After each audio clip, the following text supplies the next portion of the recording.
अस्तर ओदी एक आजो पास्टर जी बैठो रहन दो हाँ जी पढ़ांगे ਤਾਂ ਇਉਂ ਹੋਇਆ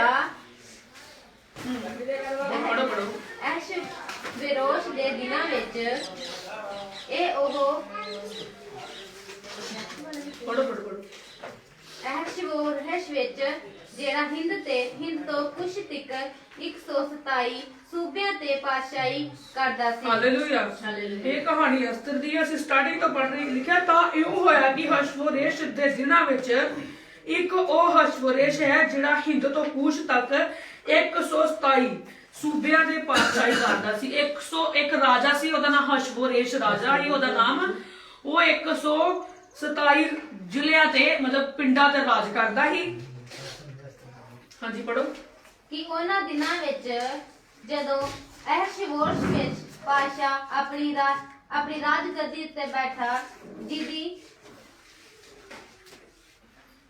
ਦੀਦੀ ਸ਼ੁਸ਼ਨ ਨੇ ਮਹਿਲ ਵਿੱਚ ਸੀ ਤਾਂ ਉਸ ਨੇ ਆਪਣੀ ਰਾਜ ਦੇ ਤੀਸਰੇ ਵਰੇ ਆਪਣੀਆਂ ਸਾਰੇ ਸਰਦਾਰਾਂ ਅਤੇ ਟਹਿਲੂਆਂ ਅਤੇ ਵਾਰਿਸਾਂ ਅਤੇ ਮਾਦਾਂ ਦੀਆਂ ਸੈਨਾਪਤੀਆਂ ਦੀਆਂ ਅਤੇ ਸੂਬਿਆਂ ਦੇ ਸ਼ਹਿਜ਼ਾਦਿਆਂ ਅਤੇ ਸਰਦਾਰਾਂ ਦੀ ਜਿਹੜੀ ਉਹਦੇ ਅੱਗੇ ਹਾਜ਼ਰ ਰਹਿੰਦੇ ਹਨ ਦਾਊਦ ਕੀਤਾ। ਹਾਲੇਲੂਇਆ ਲਿਖਿਆ ਜਿਹੜਾ ਹਸ਼ਵਰੇਸ਼ ਰਾਜਾ ਸੀ ਇਹ 127 ਸੂਬਿਆਂ ਦੇ ਪਾਤਸ਼ਾਹ ਕਰਦਾ ਸੀ ਅਤੇ ਉਹਨੇ ਉਹ ਸ਼ੂਸ਼ਨ ਮਹਿਲ ਜਿਹੜਾ ਵਾ ਉਹਦਾ ਮਹਿਲ ਸੀ ਅਤੇ ਉਹਨੇ ਆਪਣੇ ਰਾਜ ਦੇ ਤੀਸਰੇ ਵਰਿਆਂ ਸਾਰੇ ਸਰਦਾਰਾਂ ਨੂੰ ਅਤੇ ਟਹਿਲੂਆਂ ਨੂੰ ਜਿਹੜੇ ਫਾਰਿਸ ਸਿਆਣੇ ਲੋਕ ਹੁੰਦੇ ਆ ਨਾ ਜਿਹੜੇ ਮਤਲਬ ਜਿਨ੍ਹਾਂ ਨੂੰ ਆਪਾਂ ਸਿਆਣੇ ਲੋਕ ਕਹਿੰਦੇ ਵੀ ਪੰਚਾਇਤ ਬਿਠਾਈ ਉਹਨੇ ਇੱਕ ਸੁਨੇਹਾ ਭੇਜਿਆ ਉਹਨਾਂ ਦੇ ਹੱਥ ਦੇ ਵਿੱਚ ਜਾ ਕੇ ਕਿ ਉਹਨਾਂ ਦੀ ਦੌਲਤ ਕੀਤੀ ਕਿ ਮੇਰੇ ਨਾਲ ਆਣ ਕੇ ਸਲਾਹ ਕਰੋ ਕਿ ਜਿਹੜੀ ਮੈਂ ਆਪਣੇ ਸਾਲ ਜਾਂ 7 ਸਾਲਾਂ ਬਾਅਦ ਜਿੱਦਾਂ ਵਰਿਆਂ ਉਹ ਇੱਕ ਮੇਲਾ ਲਾਉਂਦਾ ਸੀ। ਰਾਜਾ ਹੀ ਜਿਹੜਾ ਉੱਥੇ ਇੱਕ ਮੇਲਾ ਲਾਉਂਦਾ ਤੇ ਉਹਨਾਂ ਵਿੱਚੋਂ ਇੱਕ ਇਸਤਰੀ ਚੁਣੀ ਜਾਂਦੀ ਸੀ ਜਿਹੜੀ ਸਾਰੀਆਂ ਇਸਤਰੀਆਂ ਚੋਂ ਸੋਹਣੀ ਹੁੰਦੀ ਸੀ। ਉਹਨਾਂ ਦੇ ਵਿੱਚੋਂ ਇੱਕ ਇਸਤਰੀ ਚੁਣੀ ਜਾਂਦੀ ਤੇ ਉਹਨੂੰ ਉਹ ਆਪਣੀ ਰਾਜ ਗੱਦੀ ਦਾ ਅੱਧਾ ਰਾਜ ਦਿੰਦਾ ਸੀ ਰਾਜਾ। ਉਹ ਇੱਕ ਮਤਲਬ ਸਾਲਾਂ ਦੇ ਬਾਅਦ 1 ਸਾਲ ਦੇ ਸਾਲ ਬਾਅਦ ਜਾਂ 7 ਸਾਲਾਂ ਬਾਅਦ ਉਹ ਇੱਕ ਮੇਲਾ ਕਰਿਆ ਕਰਦਾ ਸੀ। ਉਹਨੇ ਆਪਣੇ ਮਹਿਲ ਦੇ ਵਿੱਚ ਇਹ ਸਲਾਹ ਬਣਾਈ ਕਿ ਜਾ ਕੇ ਜਿਹੜੇ ਸਿਆਣੇ ਬੰਦੇ ਆ ਉਹਨਾਂ ਨੂੰ ਸੱਦ ਕੇ ਲਿਆਓ ਤੇ ਉਹਨਾਂ ਦੀ ਰੋਟੀ ਕੀਤੀ, ਖਾਣਾ ਕੀਤਾ, ਉਹਨਾਂ ਨੂੰ ਬੁਲਾਇਆ। ਹਾਂਜੀ ਅੱਗੇ ਚਾਰ ਹੈ ਉਸਨੇ ਬਹੁਤ ਦਿਨ ਅਰਥਾਤ 180 ਦਿਨਾਂ ਤੱਕ ਆਪਣੀ ਪ੍ਰਤਾਪ ਵਾਲੀ ਪਾਤਸ਼ਾਹ ਦਾ ਧਨ ਅਤੇ ਆਪਣੀ ਵਡਿਆਈ ਦੇ ਬਹੁਮੁੱਲੇ ਪਦਾਰਥ ਉਹਨਾਂ ਨੂੰ ਵਿਖਾਏ ਜਿਹੜੇ ਉਹਨੇ ਸਮਾਨ ਸਾਂਭ ਕੇ ਰੱਖੇ ਸੀ। ਕਿੰਨੇ ਵਰਿਆਂ ਤੋਂ 180 ਦਿਨਾਂ ਤੱਕ ਜਿਹੜੇ ਉਹਨੇ ਆਪਣੇ ਸਮਾਨ ਰੱਖੇ ਸੀ ਉਹਨਾਂ ਨੂੰ ਵਿਖਾਏ ਕਿ ਆਓ ਮੈਂ ਤੁਹਾਨੂੰ ਵਿਖਾਵਾਂ ਵੀ ਜਿਹੜੇ ਮੈਂ ਆਪਣੇ ਰਾਜ ਦੇ ਵਿੱਚ ਜਿਹੜੀ ਰਾਣੀ ਨੂੰ ਮੈਂ ਬਣਾਵਾਂਗੀ। ਜੇ ਮਲਕਾ ਕਹਿੰਦੇ ਉਹਨੂੰ ਮਲਕਾ, ਜਿਹੜੀ ਰਾਣੀ ਨੂੰ ਆਪਾਂ ਜਿਹੜੀ ਰਾਣੀ ਬਣਾ ਦਿੰਦਾ ਸੀ ਉਹਨੂੰ ਉਹ ਮਲਿਕਾ ਕਹਿੰਦੇ। ਉਹ ਜਿਹੜੀ ਰਾਣੀ ਉਹਨੇ ਬਣਾਉਣੀ ਸੀ ਉਹਦੇ ਵਾਸਤੇ ਉਹਨੇ ਜੋ ਕੁਝ ਬਣਾਇਆ ਉਹਨਾਂ ਨੂੰ ਵਿਖਾਇਆ। ਜਦ ਇਹ ਦਿਨ ਬੀਤ ਗਏ ਤਾਂ ਪਾਤਸ਼ਾਹ ਨੇ ਸਾਰੇ ਲੋਕਾਂ ਦੀ ਜਿਹੜੀ ਸ਼ੂਸ਼ਨ ਦੇ ਮਹਿਲ ਵਿੱਚ ਪਾਏ ਗਏ ਸੀ ਕੀ ਵੱਡਾ ਕੀ ਛੋਟਾ 7 ਦਿਨ ਤੱਕ ਪਾਤਸ਼ਾਹ ਦੇ ਮਹਿਲ ਦੇ ਬਾਗ ਦੇ ਵਿਹੜੇ ਵਿੱਚ ਦੌੜ ਕੀਤੀ। ਪੜ੍ਹੀ ਲਓ, ਸਟੋਰੀ ਬਹੁਤ ਲੰਬੀ ਹੈ, ਪੜ੍ਹੀ ਲਓ। ਉੱਥੇ ਚਿੱਟੇ ਅਤੇ ਨੀਲੇ ਰੰਗ ਦੇ ਕਤਾਨੀ ਪਰਦੇ ਚਾਂਦੀ ਦੇ ਛੱਲਿਆਂ ਨਾਲ ਕਤਾਨੀ ਅਤੇ ਬੈਂਗਣੀ ਰੰਗ ਦੀਆਂ ਡੋਰੀਆਂ ਨਾਲ ਸੰਗ ਮਰਮਰ ਦੇ ਥੰਬਾਂ ਨਾਲ ਬੰਨੇ ਹੋਏ ਸਨ ਅਤੇ ਚੌਕੀਆਂ ਸੋਨੇ ਅਤੇ ਚਾਂਦੀ ਦੀਆਂ ਲਾਲ ਚਿੱਟੇ ਪੀਲੇ ਅਤੇ ਕਾਲੇ ਰੰਗ ਸੰਗ ਮਰਮਰ ਦੇ ਵਰਸ਼ ਉੱਤੇ ਸਨ ਅਤੇ ਉਹਨਾਂ ਨੂੰ ਸੋਨੇ ਦੇ ਨਾਨਾ ਪ੍ਰਕਾਰ ਦੀਆਂ ਭਾਂਡਿਆਂ ਵਿੱਚ ਪਾਤਸ਼ਾਹੀ ਮੈਂ ਪਾਤਸ਼ਾਹ ਦੀ ਸੁਖਾਉਂਦ ਅਨੁਸਾਰ ਢੇਰ ਸਾਰੀ ਹਾਲੇਲੂਇਆ। ਉਹਨੇ ਆਪਣੇ ਸਿਆਣੇ ਬੰਦੇ ਨੂੰ ਆਪਣੇ ਮਹਿਲ ਦੇ ਵਿੱਚ ਜੋ ਕੁਝ ਸਮਾਨ ਸੀ ਉਹਨੇ ਵਿਖਾਇਆ। ਨੀਲੇ ਰੰਗ ਦੇ ਕਤਾਨੀ ਪਰਦੇ, ਚਾਂਦੀ ਦੇ ਛੱਲੇ, ਕਤਾਨੀ ਦੇ ਬੈਂਗਣੀ ਰੰਗ ਦੀਆਂ ਡੋਰੀਆਂ ਨਾਲ ਸੰਗਮਰਮਰ ਦੇ ਥੰਮਾਂ ਨਾਲ ਬੰਨੇ ਹੋਏ ਉਹਨੇ ਆਪਣੇ ਉਹਨਾਂ ਨੂੰ ਫਰਸ਼ ਵੀ ਦਿਖਾਏ। ਅੱਗੇ ਅਸੀਂ ਪੜਾਂਗੇ ਦੀ 9 ਆਇਤ।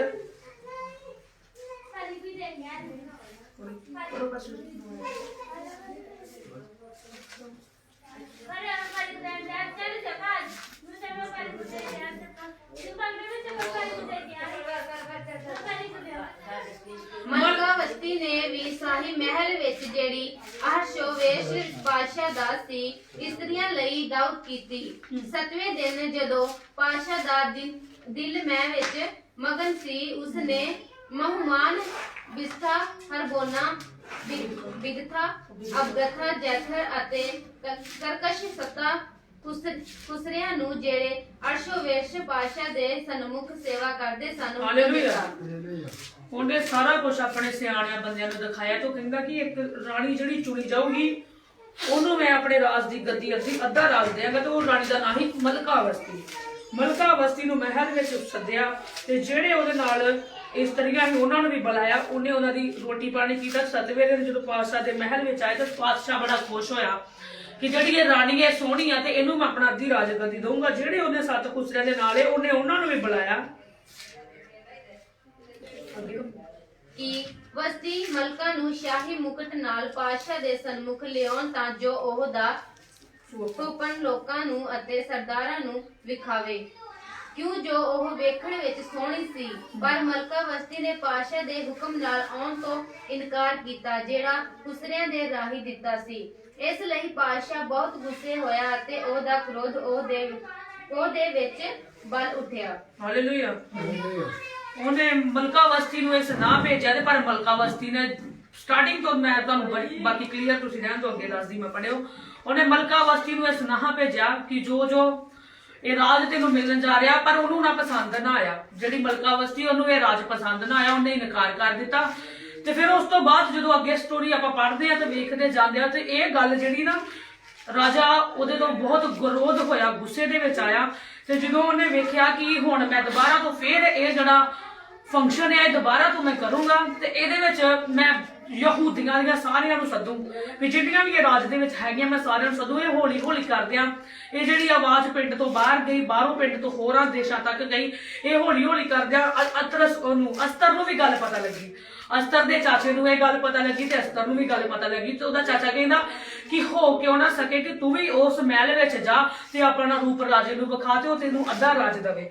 ਉਹਨੇ ਅਸਤਰ ਨੂੰ ਉੱਥੇ ਭੇਜਿਆ ਤੇ ਅਸਤਰ ਉਸ ਦੇ ਰਾਜ ਵਿੱਚ ਆਈ। ਅੱਗੇ ਅਸੀਂ ਪੜਾਂਗੇ ਤੇ 2 ਦੀ 1 ਹੈ। ਇਹਨਾਂ ਗੱਲਾਂ ਦੇ ਮਗਰੋਂ ਜਦ ਪਾਤਸ਼ਾਹ ਅਰਸ਼ੋਵੇਸ਼ ਦਾ ਕ੍ਰੋਧ ਠੰਡਾ ਪੈ ਗਿਆ ਤਾਂ ਉਸਨੇ ਮਲਕਾ ਵਸਤੀ ਨੂੰ ਅਤੇ ਜੋ ਕੁਛ ਉਸ ਕੀਤਾ ਸੀ ਅਤੇ ਜੋ ਕੁਛ ਉਸ ਦੇ ਵਿਰੁੱਧ ਹੁਕਮ ਹੋਇਆ ਸੀ ਚੇਤੇ ਕੀਤਾ। ਤਾਂ ਪਾਤਸ਼ਾਹ ਦੇ ਟਹਿਲੂਆਂ ਨੇ ਜਿਹੜੇ ਉਹ ਦੇ ਸੇਵਾ ਕਰਦੇ ਹੁੰਦੇ ਸਨ ਆਖਿਆ ਕਿ ਪਾਤਸ਼ਾਹ ਲਈ ਜਵਾਨ ਅਤੇ ਸੁਨੱਖੜੀਆਂ ਕੁਵਾਰੀਆਂ ਭਾਲੀਆਂ ਜਾਣ। ਅਤੇ ਪਾਤਸ਼ਾਹ ਨੇ ਆਪਣੀ ਪਾਤਸ਼ਾਹੀ ਦੇ ਸਾਰਿਆਂ ਸੂਬਿਆਂ ਅਤੇ ਹੋਰ ਵਿਸ਼ਰ ਠਹਿਰਾਏ ਤਾਂ ਜੋ ਉਹ ਸਾਰਿਆਂ ਸੁਨੱਖੜੀਆਂ ਜਵਾਨ ਕੁਵਾਰੀਆਂ ਨੂੰ ਸ਼ੂਸ਼ਰ ਦੇ ਮਹਿਲ ਜਨਾਨ ਖਾਨੇ ਵਿੱਚ ਇਕੱਠੀਆਂ ਕਰਕੇ ਪਾਤਸ਼ਾਹ ਦੇ ਖੁਸਰੇ ਹੈਗਈ ਦੇ ਜਿਹੜਾ ਤੀਵੀਆਂ ਦਾ ਰਾਕਾ ਸੀ ਹੱਥ ਵਿੱਚ ਦੇਣ ਅਤੇ ਉਹਨਾਂ ਨੂੰ ਵਟਣੇ ਦੀਆਂ ਸਭ ਵਸਤਾਂ ਦਿੱਤੀਆਂ ਜਾਣ। ਲਿਖਿਆ ਰਾਜਾ ਦੇ ਗੁੱਸਾ ਇੱਥੇ ਠੰਡਾ ਪੈ ਗਿਆ ਤੇ ਉਹਨੇ ਫੇਰ ਸੋਚਿਆ ਕਿ ਮੈਂ ਕਿਉਂ ਨਾ ਇਹ ਫੰਕਸ਼ਨ ਨੂੰ ਦੁਬਾਰਾ ਕਰਾਂ। ਉਹਨੇ ਜਿੰਨੀਆਂ ਵੀ ਆਪਣੇ ਰਾਜ ਦੀਆਂ ਸੋਹਣੀਆਂ ਕੁੜੀਆਂ ਸੋਹਣੀਆਂ ਕੁਵਾਰੀਆਂ ਸੀ ਉਹਨੇ ਬੁਲਾਈਆਂ ਕਿ ਮੈਂ ਇਹਨਾਂ ਤੋਂ ਮਗਨ ਹੋ ਕੇ ਇਹਨਾਂ ਦਾ ਰੂਪ ਵੇਖ ਕੇ ਖੁਸ਼ ਹੋ ਕੇ ਮੈਂ ਇਹਨਾਂ ਨੂੰ ਅੱਧੀ ਰਾਜਗੱਦੀ ਦੇਵਾਂ। ਉਹਨੇ ਆਪਣੇ ਸਾਰੇ ਮਹਿਲ ਦਾ ਜਿਹੜਾ ਇੱਕ ਖਾਨਾ ਸੀ ਉੱਥੇ ਬੁਲਾਈਆਂ ਤੇ ਜਿਹੜਾ ਇਹਦਾ ਖੁਸਰਾ ਜਿਹੜਾ ਹੈਗਾਈ ਸੀ ਜਿਹੜੀ ਉਹਨਾਂ ਦੀ ਦੇਖਭਾਲ ਕਰਦਾ ਸੀ ਉਹਨੂੰ ਵੀ ਉੱਥੇ ਬੁਲਾਇਆ ਜਨਾਨੀਆਂ ਦੇ ਵਿੱਚ ਕਿ ਇਹ ਉਹਨਾਂ ਦੀ ਦੇਖਭਾਲ ਕਰੇ, ਉਹਨਾਂ ਦੀ ਸੁੰਦਰਤਾ ਵਧਾਉਣ ਵਾਸਤੇ ਉਹਨਾਂ ਨੂੰ ਕਈ ਤਰ੍ਹਾਂ ਦੇ ਸਮਾਨ ਦਿੱਤੇ ਕਿ ਜਿੰਨਾ ਚਿਰ ਇਹ ਮਤਲਬ ਇਹਨਾਂ ਦੀ ਵਾਰੀ ਨਹੀਂ ਆਉਂਦੀ ਇਹ ਆਪਣੀ ਸੁੰਦਰਤਾ ਨੂੰ ਵਧਾਉਣ ਅਤੇ ਰਾਜਾ ਦੇ ਅੱਗੇ ਪੇਸ਼ ਹੋ ਕੇ ਰਾਜਾ ਨੂੰ ਮਗਨ ਕਰਨ ਅਤੇ ਜਿੰਨਾ ਵੀ ਰਾਜ ਆ ਉਹ ਰਾਜਾ ਉਹਨਾਂ ਨੂੰ ਦਵੇ। ਇਹ ਵੀ ਪੜਾਂਗੇ ਸ਼ੇਰ। ਇਹ ਯਰੂਸ਼ਲਮ ਤੋਂ ਉਹਨਾਂ ਅਸੀਰਾਂ ਨਾਲ ਅਸੀਰ ਹੋ ਕੇ ਗਿਆ ਸੀ ਜਿਨ੍ਹਾਂ ਨੂੰ ਬਾਬਲ ਦਾ ਪਾਤਸ਼ਾਹ ਨਬੂਕਦਨਸ਼ਰ ਅਸੀਰ ਕਰਕੇ ਯਹੂਦਾ ਦੇ ਬਾਦਸ਼ਾਹ ਯਕਨਾ ਦੇ ਨਾਲ ਲੈ ਗਿਆ ਸੀ। ਉਹਨੇ ਹਦਰਸ਼ਾਹ ਅਰਥਾਤ ਅਸਥਰ ਆਪਣੇ ਚਾਚੇ ਦੀ ਧੀ ਨੂੰ ਪਾਲਿਆ ਕਿਉਂਕਿ ਨਾ ਉਹ ਦਾ ਪਿਓ ਸੀ ਨਾ ਉਹਦੀ ਮਾਂ। ਇਹ ਛੋਕਰੀ ਦੇਖਣ ਪਾਖਣ ਵਿੱਚ ਸੋਹਣੀ ਸੀ ਅਤੇ ਜਦ ਉਹਦੀ ਮਾਂ ਪਿਓ ਮਰ ਗਏ ਤਾਂ ਮਰਦ ਕਈ ਨੇ ਉਸ ਨੂੰ ਆਪਣੀ ਧੀ ਕਰਕੇ ਲੈ ਗਿਆ। ਤਾਂ ਲਿਖਿਆ ਜਿਹੜਾ ਮਾਰਗਤਈ ਸੀ ਨਾ ਇਹ ਅਸਤਰ ਦਾ ਚਾਚਾ ਸੀ ਤੇ ਅਸਤਰ ਦਾ ਪਹਿਲਾ ਨਾਮ ਵੀ ਇਹਦੇ ਚ ਦੱਸਿਆ ਹੈ। ਜਿਹਦਾ ਅਸਤਰ ਦਾ ਪਹਿਲਾ ਨਾਮ ਹੀ ਹਦਸ਼ਾ ਅਰਥਾਤ ਅਸਤਰ ਆਪਣੇ ਚਾਚੇ ਦੀ ਧੀ ਨੂੰ ਪਾਲਿਆ। ਜਿਹੜਾ ਉਹਦਾ ਚਾਚਾ ਸੀ ਉਹਨੇ ਅਸਤਰ ਨੂੰ ਪਾਲਿਆ। ਅਸਤਰ ਦੇ ਮਾਪਿਓ ਨਹੀਂ ਹੈਗੇ ਸੀ। ਅਸਤਰ ਤਾਂ ਬਹੁਤ ਹੀ ਗਰੀਬ ਸੀ, ਆਪਣੇ ਚਾਚੇ ਦੇ ਨਾਲ ਰਹਿੰਦੀ ਸੀ ਯਹੂਦੀ ਦੇਸ਼ ਦੇ ਵਿੱਚ, ਤੇ ਉਹਦੇ ਚਾਚੇ ਨੇ ਉਹਨੂੰ ਮਹਿਲ ਦੇ ਵਿੱਚ ਘੱਲਿਆ ਤੇ ਉਹ ਆਪਣੇ ਚਾਚੇ ਦੇ ਕਹਿਣੇ ਦੇ ਵਿੱਚ ਮਹਿਲ ਦੇ ਵਿੱਚ ਗਈ ਤੇ ਉਹਨੇ ਜੋ ਕੁਝ ਉਹਦੇ ਚਾਚੇ ਨੇ ਕਿਹਾ ਉਹਨੇ ਉਸ ਨੂੰ ਪਾਲਿਆ। ਕਿਉਂਕਿ ਉਹਨੇ ਪਤਾ ਕਿਉਂ ਘੱਲਿਆ ਸੀ ਰਾਜੇ ਦੇ ਮਹਿਲ ਦੇ ਵਿੱਚ, ਕਿਉਂਕਿ ਉਹਨੂੰ ਇਹ ਸੀ ਵੀ ਇਹ ਅਸਤਰ ਸੋਹਣੀਆਂ ਅਸਤਰ ਹੈ ਰਾਜੇ ਨੂੰ, ਅਗਰ ਜੇ ਰਾਜੇ ਨੂੰ ਆਪਣਾ ਰੂਪ ਵਿਖਾਵੇਗੀ, ਉਹਨੂੰ ਮਗਨ ਕਰੇਗੀ, ਤੇ ਜਿਹੜਾ ਸਾਡਾ ਯਹੂਦੀ ਪੂਰਾ ਦੇਸ਼, ਜਿੰਨੇ ਸਾਡੇ ਲੋਕ ਆ, ਇਹ ਸਾਰੇ ਗੁਲਾਮੀ ਦੇ ਵਿੱਚ ਆ, ਇਹ ਸਾਰਿਆਂ ਨੂੰ ਮਾਰਨ ਵਾਲਾ ਸੀ। ਹਮਾਨ ਰਾਜਾ ਨਾ ਜਿਹੜਾ, ਇਹ ਮਾਰਨ ਵਾਲਾ ਸੀ ਯਹੂਦੀਆਂ ਨੂੰ। ਉਹ ਸੋਚਦਾ ਸੀ ਕਿ ਜੇ ਤੂੰ ਰਾਜੇ ਦੇ ਕੋਲ ਚਲੇ ਜਾਏਗੀ ਤੇ ਤੂੰ ਵੀ ਬਚ ਜਾਏਗੀ ਤੇ ਤੇਰੇ ਜਿਹੜੇ ਲੋਕ ਆ ਯਹੂਦੀ, ਇਹ ਵੀ ਬਚ ਜਾਣਗੇ, ਕਿਉਂਕਿ ਯਹੂਦੀਆਂ ਤੇ ਬੜੀ ਵਿਪਤਾ ਆਣ ਪਈ ਸੀ। ਤੇ ਉਹਦਾ ਚਾਚਾ ਬਹੁਤ ਹੀ ਵਿਚਾਰਾ ਪਰੇਸ਼ਾਨ ਹੀ, ਦੁੱਖ ਦੇ ਵਿੱਚ ਸੀ ਕਿ ਮੈਂ ਅਸਤਰ ਨੂੰ ਉੱਥੇ ਖਿਲਾਉਂਗਾ ਤੇ ਸ਼ਾਇਦ ਮੇਰੇ ਲੋਕ ਬਚ ਜਾਣਗੇ। ਉਹਨੇ ਅਸਤਰ ਨੂੰ ਉੱਥੇ ਭੇਜਿਆ। ਅੱਗੇ ਪੜ੍ਹਨ ਤਾਂ ਇਉਂ ਹੋਇਆ ਕਿ ਜਦ ਪਾਤਸ਼ਾਹ ਦਾ ਵਚਨ ਅਰ ਹੁਕਮ ਸੁਣਨ ਵਿੱਚ ਆਇਆ, ਜਦ ਬਹੁਤ ਸਾਰੇ ਛੋਕਰੀਆਂ ਸ਼ੂਸ਼ਨ ਦੇ ਮਹਿਲ ਵਿੱਚ ਇਕੱਠੀਆਂ ਕੀਤੀਆਂ ਗਈਆਂ ਅਤੇ ਹੈਗੀਆਂ ਦੇ ਹਵਾਲੇ ਕੀਤੀਆਂ ਗਈਆਂ, ਤਾਂ ਅਸ਼ਤਰ ਵੀ ਸ਼ਾਹੀ ਮਹਿਲ ਵਿੱਚ ਲਿਆਂਦੀ ਗਈ ਅਤੇ ਇਸਤਰੀਆਂ ਦੇ ਰਾਖੇ ਹੈਗੀ ਦੇ ਹਵਾਲੇ ਕੀਤੀ ਗਈ। ਅਰ ਉਹ ਛੋਕਰੀ ਉਹਦੀ ਨਿਗਾਹ ਵਿੱਚ ਪਾ ਗਈ ਅਤੇ ਉਸ ਦੇ ਅੱਗੇ ਉਹ ਦਇਆ ਦੀ ਭਾਗੀ ਹੋਈ ਅਤੇ ਛੇਤੀ ਨਾਲ ਉਹਨੇ ਉਸ ਨੂੰ ਸਾਰੀਆਂ ਚੀਜ਼ਾਂ ਵੰਡਣੇ ਲਈ ਦਿੱਤੀਆਂ ਅਤੇ ਜ਼ੋਰ ਦਾ ਭੋਜਨ ਵੀ, ਅਤੇ 7 ਚੁੰਗਵੀਆਂ ਸਹੇਲੀਆਂ ਪਾਤਸ਼ਾਹ ਦੇ ਮਹਿਲ ਵਿੱਚੋਂ ਉਹਨੂੰ ਦਿੱਤੀਆਂ। ਅਤੇ ਜਦੋਂ ਰਾਜੇ ਦੇ ਮਹਿਲ ਦੇ ਵਿੱਚ ਲਿਆਂਦੀ ਗਈ ਤੇ ਜਿਹੜਾ ਉਹਨਾਂ ਦਾ ਪ੍ਰਬੰਧਕ ਸੀ ਹਗਾਈ ਜਿਹੜਾ ਖੁਸਰਾ ਸੀ, ਉਹਨੇ ਉਹਨਾਂ ਦੀ ਦੇਖਭਾਲ ਕੀਤੀ ਤੇ ਉਹਨੂੰ ਇਹ ਸਾਰਾ ਕੁਝ ਦਿੱਤਾ ਤੇ ਉਹਨੂੰ ਉਹ 7 ਕੁੜੀਆਂ ਦਿੱਤੀਆਂ। 7 ਕੁੜੀਆਂ ਉਹਨੂੰ ਦਿੱਤੀਆਂ ਕਿ ਜੋ ਕੁਝ ਇਹਨਾਂ ਦੇ ਨਾਲ ਇਹ ਗੱਲਬਾਤ ਕਰਨਾ ਚਾਹੁੰਦੀ ਹੈ ਤੇ ਇਹ ਉਹਨਾਂ ਦੇ ਨਾਲ ਕਰ ਸਕਦੀ ਹੈ। ਉਹ ਉਹਨਾਂ ਦੇ ਨਾਲ ਬਹਿ ਕੇ ਉੱਥੇ ਖੜੀ ਰਹੀ ਤੇ ਅੱਗੇ ਜਾ ਕੇ ਅਸੀਂ ਪੜ੍ਹਦੇ ਹਾਂ, ਜਦ 12 ਐਤ ਨੂੰ ਪੜਾਂਗੇ। ਹੁਣ ਜਦ ਇੱਕ ਛੋਕਰੀ ਦੀ ਵਾਰੀ ਹਰਸ਼ੋਵੇਰਸ਼ ਪਾਤਸ਼ਾਹ ਦੇ ਕੋਲ ਜਾਣ ਦੀ ਆਈ, ਜਦੋਂ ਤੀਵੀਆਂ ਦੀ ਰੀਤੀ ਅਨੁਸਾਰ 12 ਮਹੀਨਿਆਂ ਤੱਕ ਉਹ ਹੁੰਦਾ ਸੀ, ਕਿਉਂ ਜੋ ਇੰਨਾ ਚਿਰ ਉਹਨਾਂ ਦੀ ਸਫਾਈ ਲਈ ਲੱਗ ਜਾਂਦਾ ਸੀ, ਅਰਥਾਤ 6 ਮਹੀਨੇ ਮੂੰਹ ਦਾ ਤੇਲ ਮਲਕ ਲਈ ਅਤੇ 6 ਮਹੀਨੇ ਅਤਰ ਅਤੇ ਤੀਵੀਆਂ ਦੇ ਵਨਵੇ ਲਈ ਹੋਣ ਚੀਜ਼ਾਂ ਮਲਣ ਲਈ।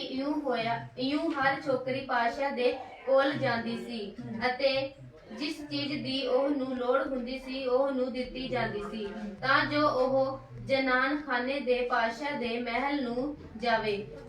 ਸ਼ਾਮਾਂ ਨੂੰ ਉਹ ਜਾਂਦੀ ਸੀ ਅਤੇ ਸਵੇਰ ਨੂੰ ਮੁੜ ਕੇ ਦੂਜੇ ਜਨਾਨ ਖਾਨੇ ਵਿੱਚ ਆ ਜਾਂਦੀ ਸੀ ਅਤੇ ਪਾਤਸ਼ਾਹ ਦੇ ਖੁਸਰੇ ਸ਼ਗਜ ਦੇ ਹਵਾਲੇ ਕੀਤੀ ਜਾਂਦੀ ਸੀ, ਜਿਹੜਾ ਸੁਰੀਤਾ ਦਾ ਰਾਖਾ ਸੀ, ਅਤੇ ਫਿਰ ਕਦੀ ਉਹ ਪਾਤਸ਼ਾਹ ਦੇ ਕੋਲ ਨਹੀਂ ਜਾਂਦੀ ਸੀ। ਫਿਰ ਜਦ ਪਾਤਸ਼ਾਹ ਉਹਨੂੰ ਚਾਹੁੰਦਾ ਸੀ ਤਾਂ ਉਹ ਨਾਉ ਲੈ ਕੇ ਸੱਦੀ ਜਾਂਦੀ ਸੀ। ਹੁਣ ਜਦ ਅਸਤਰ ਜਿਹੜੀ ਮਰਦ ਕਈ ਦੇ ਚਾਚੇ ਅਬੀ ਹਾਲਿਲ ਦੀ ਧੀ ਸੀ, ਜਿਹਨੇ ਉਹਨੂੰ ਲੈ ਕੇ ਧੀ ਬਣਾ ਲਿਆ ਸੀ, ਪਾਤਸ਼ਾਹ ਦੇ ਕੋਲ ਜਾਣ ਦੀ ਵਾਰੀ ਆਈ ਤਾਂ ਉਸਨੇ ਕੁਝ ਨਾ ਮੰਗਿਆ ਸਵਾਏ ਇਸ ਦੇ ਜੋ ਹਗਵੀ ਖੁਸਰੇ ਨੇ ਜਿਹੜੀ ਤੀਵੀਆਂ ਦਾ ਰਾਖਾ ਸੀ ਉਸ ਦੇ ਲਈ ਠਹਿਰਾਇਆ ਸੀ, ਅਤੇ ਅਸਤਰ ਸਭ ਦੇ ਵੇਖਣ ਵਿੱਚ ਮਨਮੋਹਣੀ ਸੀ। ਸੋ ਅਸਤਰ ਹਰਸ਼ੋਵੇਰਸ਼ ਪਾਤਸ਼ਾਹ ਦੇ ਕੋਲ ਉਹਦੇ ਸ਼ਾਹੀ ਮਹਿਲ ਵਿੱਚ ਉਹਦੇ ਰਾਜੇ ਦੇ 7ਵੇਂ ਵਰੇ ਦੇ 10ਵੇਂ ਮਹੀਨੇ, ਜਿਹੜਾ ਉਹ ਬੇਦ ਦਾ ਮਹੀਨਾ ਸੀ, ਪੁਛਾਈ ਗਈ ਤਾਂ ਪਾਤਸ਼ਾਹ ਨੇ ਸਾਰੀਆਂ ਇਸਤਰੀਆਂ ਨਾਲੋਂ ਅਸਤਰ ਨੂੰ ਵੱਧ ਪਿਆਰ ਕੀਤਾ ਅਤੇ ਉਹਨੇ ਸਾਰੀਆਂ ਕੁਵਾਰੀਆਂ ਨਾਲੋਂ ਪਾਤਸ਼ਾਹ ਦਾ ਪੱਖ ਅਤੇ ਦਇਆ ਪ੍ਰਾਪਤ ਕੀਤਾ। ਜਦੋਂ ਰਾਜਾ ਆਪਣੇ ਮਹਿਲ ਦੇ ਵਿੱਚ ਕੁਵਾਰੀਆਂ ਨੂੰ ਸੱਦਿਆ ਗਿਆ, ਪਹਿਲੀ ਵਾਰ ਜਦੋਂ ਸੱਦਿਆ ਤੇ ਉਹਨਾਂ ਦੇ ਵਿੱਚ ਅਸਤਰ ਨੂੰ ਵੀ ਬੁਲਾਇਆ ਗਿਆ ਕੁਵਾਰੀਆਂ ਦੇ ਨਾਲ, ਅਤੇ ਜਿਹੜੀ ਕੁਵਾਰੀ ਨੂੰ ਇੱਕ ਵਾਰੀ ਬੁਲਾਇਆ ਜਾਂਦਾ ਸੀ ਉਹਨੂੰ ਜੋ ਕੁਝ ਮੰਗਦੀ ਸੀ ਉਹ ਦਿੱਤਾ ਜਾਂਦਾ ਸੀ, ਦੁਬਾਰਾ ਉਸ ਨੂੰ ਫਿਰ ਬੁਲਾਇਆ ਨਹੀਂ ਜਾਂਦਾ ਸੀ।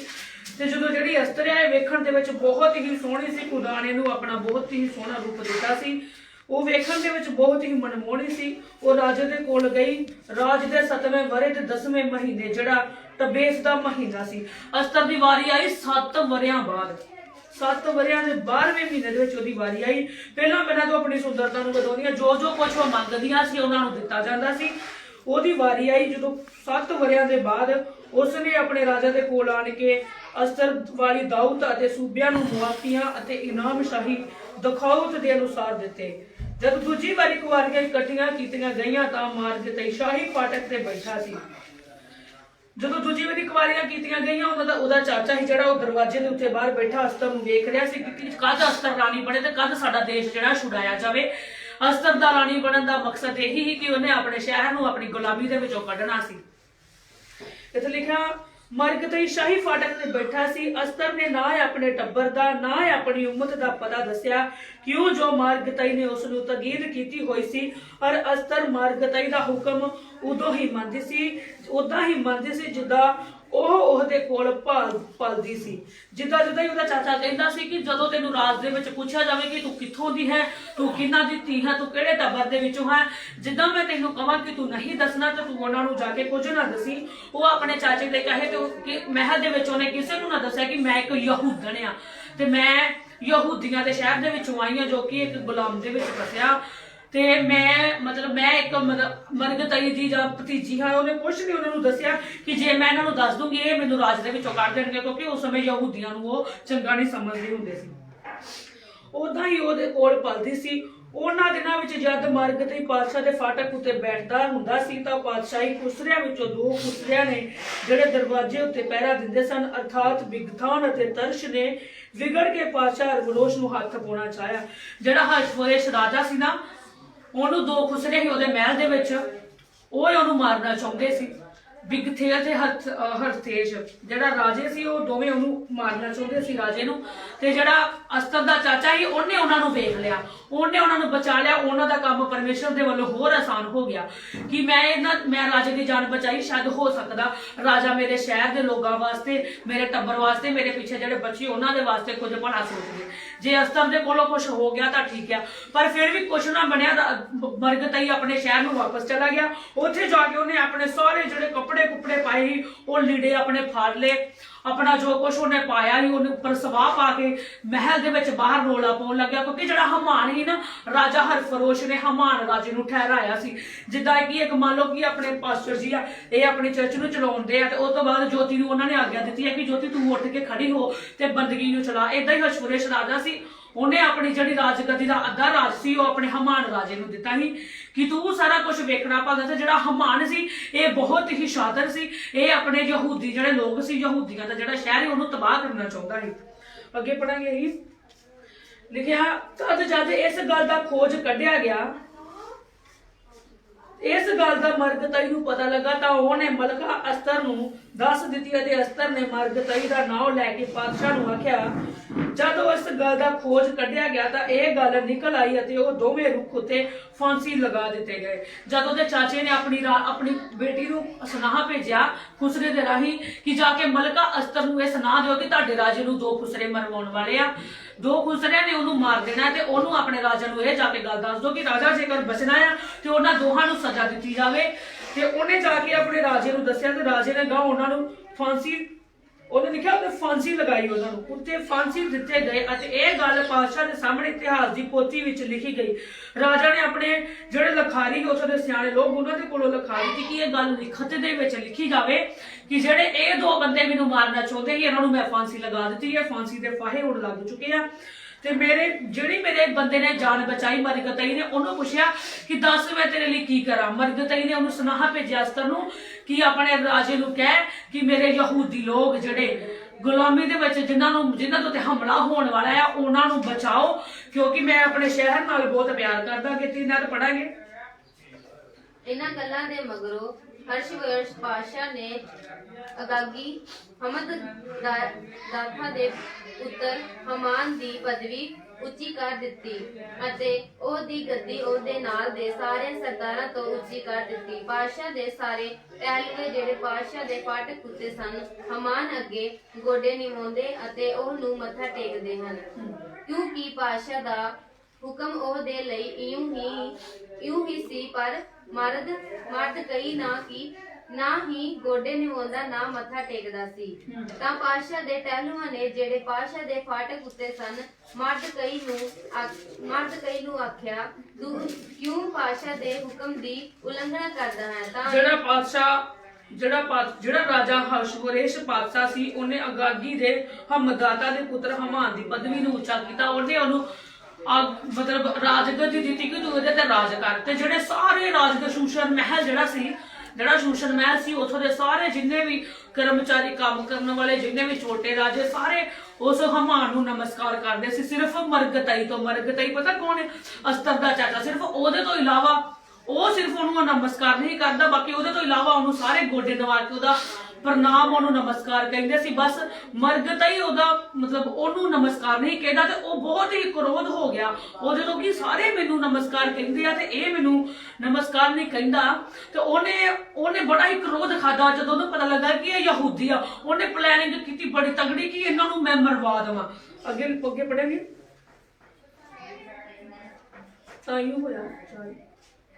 ਤਾਂ ਇਉਂ ਹੋਇਆ ਕਿ ਜਦ ਉਹ ਨਿਤ ਆਖਦੇ ਰਹੇ ਅਤੇ ਉਸਨੇ ਉਹਨਾਂ ਦੀ ਨਾ ਸੁਣੀ, ਤਾਂ ਉਹਨਾਂ ਨੇ ਹਮਾਨ ਨੂੰ ਸੱਦਿਆ ਕਿ ਵੇਖਿਓ ਮਰਗਤਾਈ ਦੀ ਇਹ ਗੱਲ ਚੁਲੰਗੀ ਵੀ ਕਿਉਂਕਿ ਉਸਨੇ ਉਹਨਾਂ ਨੂੰ ਦੱਸਿਆ ਕਿ ਉਹ ਯਹੂਦੀ ਸੀ। ਜਦ ਹਮਾਨ ਨੇ ਵੇਖਿਆ ਕਿ ਮਰਗਤਾਈ ਨਾ ਗੋਡੇ ਨਿਵਾਉਂਦਾ ਹੈ, ਨਾ ਹੀ ਮੈਨੂੰ ਮੱਥਾ ਟੇਕਦਾ ਹੈ, ਤਾਂ ਹਮਾਨ ਕਹਿਰ ਨਾਲ ਭਰ ਗਿਆ। ਪਰ ਮਰਗਤਾਈ ਇਕੱਲੇ ਉੱਤੇ ਹੱਥ ਪਾਉਣਾ ਉਹਦੀ ਨਿਗਾਹ ਵਿੱਚ ਉਹਦੀ ਬੇਇੱਜ਼ਤੀ ਸੀ, ਕਿਉਂਕਿ ਉਹਨੂੰ ਮਰਗਤਾਈ ਦੀ ਉਮਰ ਦਾ ਪਤਾ ਦੱਸਿਆ ਗਿਆ ਸੀ। ਸੋ ਹਮਾਨ ਭਾਲਦਾ ਸੀ ਕਿ ਸਾਰੇ ਯਹੂਦੀਆਂ ਨੂੰ ਜਿਹੜੇ ਹਰਸ਼ਵੇਸ਼ ਦੇ ਸਾਰੇ ਰਾਜ ਵਿੱਚ ਸਨ, ਅਰਥਾਤ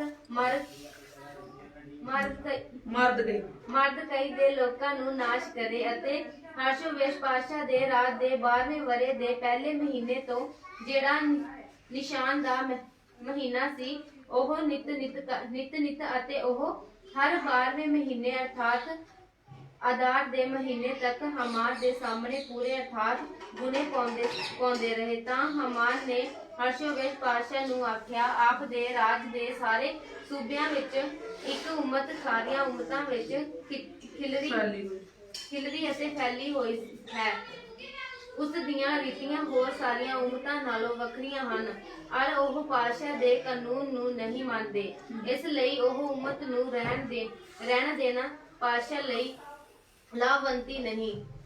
ਜੇ ਪਾਤਸ਼ਾਹ ਨੂੰ ਚੰਗਾ ਲੱਗੇ ਤਾਂ ਉਹਨਾਂ ਦੇ ਨਾਸ਼ ਕਰਨ ਲਈ ਲਿਖਿਆ ਜਾਵੇ, ਅਤੇ ਮੈਂ ਕੰਮ ਦੇ ਕਰੰਦਿਆਂ ਦੇ ਹੱਥਾਂ ਵਿੱਚ 10,000 ਚਾਂਦੀ ਦੇ ਤੋਲੇ ਸ਼ਾਹੀ ਗੱਜ ਵਿੱਚ। ਹਾਲੇਲੂਇਆ। ਜਦੋਂ ਹਮਾਨ ਨੂੰ ਪਤਾ ਲੱਗਿਆ ਕਿ ਇਹ ਨਾ ਤਾਂ ਮੈਨੂੰ ਮੱਥਾ ਟੇਕਦਾ, ਨਾ ਮੈਨੂੰ ਗੋਡੇ ਨਵਾਉਂਦਾ, ਉਹਨੂੰ ਬਹੁਤ ਹੀ ਕਹਿਰ ਚੜਿਆ ਅਸਤਰ ਦੇ ਚਾਚੇ ਮਰਗਤਾਈ ਤੇ। ਉਹਨੇ ਸੋਚਿਆ ਕਿ ਕਿਉਂ ਨਾ ਇਹਨੂੰ ਵੀ ਮਰਵਾ ਦਿੱਤਾ ਜਾਵੇ ਤੇ ਇਹਦੇ ਲੋਕਾਂ ਦਾ ਵੀ ਨਾਸ਼ ਕੀਤਾ ਜਾਵੇ। ਉਹਨੇ ਜਾ ਕੇ ਆਪਣੇ ਹਮਾਨ ਦੇ ਸਾਹਮਣੇ ਉਹਨੇ ਜਾ ਕੇ ਪਾਤਸ਼ਾਹ ਨੂੰ ਦੱਸਿਆ ਕਿ ਕਿਉਂ ਨਾ ਗੁਨਾਹ ਪਾਇਆ ਜਾਵੇ ਤੇ ਜਿਹੜਾ ਰਾਜ ਦੀ ਗੱਦੀ ਹੈ ਕਿਸੇ ਹੋਰ ਨੂੰ ਉਮਤਾਂ ਨੂੰ ਸੌਂਪੀ ਜਾਵੇ। ਉਹਨੇ ਦੱਸਿਆ ਕਿ ਇਹ ਗੱਲ ਬਹੁਤ ਹੀ ਖਿਲਰੀ ਤੇ ਫੈਲੀ ਆ, ਤੇ ਇਹ ਤੋਂ ਬਾਅਦ ਯਹੂਦੀਆਂ ਦੇ ਵੈਰੀ ਅਗਾਗੀ ਹਮਦਾਦਾ ਦੇ ਪੁੱਤਰ ਹਮਾਨ ਨੂੰ ਦੇ ਦਿੱਤੀ।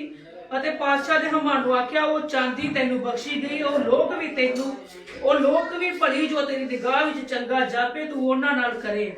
ਤਾਂ ਪਾਤਸ਼ਾਹ ਨੇ ਖਿਲਾਰੀ ਪਹਿਲੇ ਮਹੀਨੇ ਦੀ 13ਵੀਂ ਨੂੰ ਦੱਸੇ ਗਏ, ਅਰ ਜੋ ਕੁਝ ਹਮਾਨ ਨੇ ਪਾਤਸ਼ਾਹ ਦੇ ਸਬੰਦਾਰਾਂ ਦੇ ਮਹਿਨਬਾਦਾਰਾਂ ਦੇ ਲਈ ਜਿਹੜੇ ਸੂਬੇ ਉੱਤੇ ਸਨ, ਅਤੇ ਸਰਦਾਰਾਂ ਲਈ ਜਿਹੜੇ ਸੂਬੇ ਦੀਆਂ ਉਮਤਾਂ ਉੱਤੇ ਸਨ, ਹੁਕਮ ਦਿੱਤਾ ਸੀ, ਉਹ ਸੂਬੇ ਦੀ ਲਿਖਤ ਅਤੇ ਉਮਤ ਦੀ ਬੋਲੀ ਵਿੱਚ ਹਰਸ਼ਵੇਸ਼ ਪਾਤਸ਼ਾਹ ਦੇ ਨਾਂ ਉੱਤੇ ਲਿਖਿਆ ਗਿਆ, ਅਤੇ ਉਹਦੇ ਉੱਤੇ ਪਾਤਸ਼ਾਹ ਦੀ ਮੋਹਰ ਠਾਰ ਦਿੱਤੀ।